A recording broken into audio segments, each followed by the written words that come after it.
Bonjour, donc je suis le docteur Richard Amat, je suis médecin généraliste de formation et je me suis spécialisé dans la médecine esthétique et la greffe de cheveux FUE, donc Follicular Unit Extraction, depuis 2011. Je suis très heureux d'être parmi vous à ce congrès de médecine esthétique et je vous en remercie.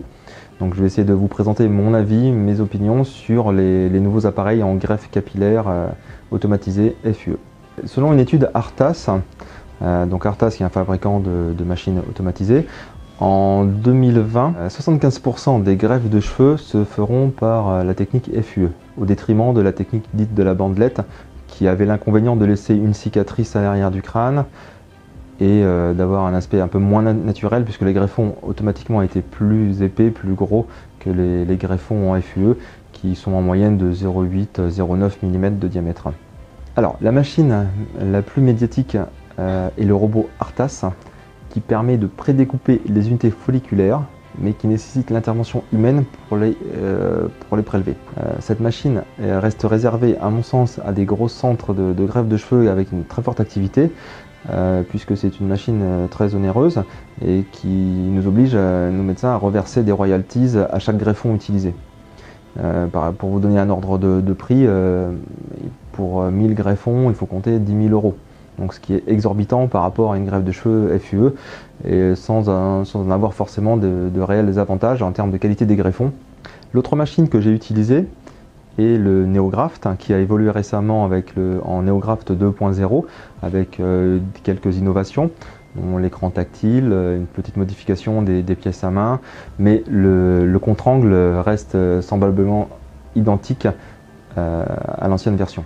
Il présentait des inconvénients, donc notamment une perte de vacuum au niveau du contre-angle qui nous obligeait à nettoyer régulièrement lors de l'opération l'appareil en mettant du sérum physiologique ou de l'eau stérile, et surtout un encrassage aussi important du contre-angle avec une maintenance régulière. L'autre inconvénient, c'était le bocal collecteur qui permettait de collecter les greffons, mais ne permettait pas de les maintenir longtemps en survie. On était obligé de vider le petit bocal qui était relié à la pièce à main tous les 100 ou 200 greffons prélevés. La principale évolution est le SmartGraft.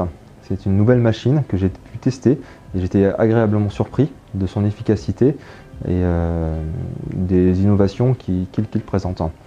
Le contre-angle du SmartGraft est nettement plus performant en termes de qualité. Il s'agit d'un moteur brushless qui permet d'avoir une réponse automatique.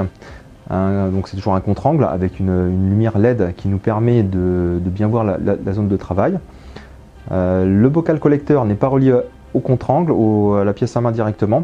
Le bocal collecteur, il est au niveau de la machine avec une partie qui est réfrigérée, et cela nous permet aussi de nettoyer les greffons régulièrement. On peut choisir tous les cycles de nettoyage avec soit du sérum physiologique ou on peut même imaginer aussi utiliser du PRP, du plasma riche en plaquettes, pour maintenir les greffons le plus longtemps possible. Ces greffons qui sont réfrigérés à une température que l'on souhaite utiliser. Les autres innovations du SmartGraft sont le compteur intégré à chaque impulsion, donc qui permet d'avoir un décompte, et surtout chaque greffon prélevé va dans le bocal de prélèvement avec un maintien en vie qui est optimisé, et ce qui nous permet de faire toute la greffe sans se préoccuper des greffons que l'on a prélevés. Le SmartGraft aussi présente des avantages en termes de réglage d'utilisation, de personnalisation. On peut régler l'aspiration, la luminosité, la vitesse de rotation, le sens de rotation, donc le froid que l'on souhaite utiliser pour réfrigérer les greffons. L'ergonomie aussi a été améliorée.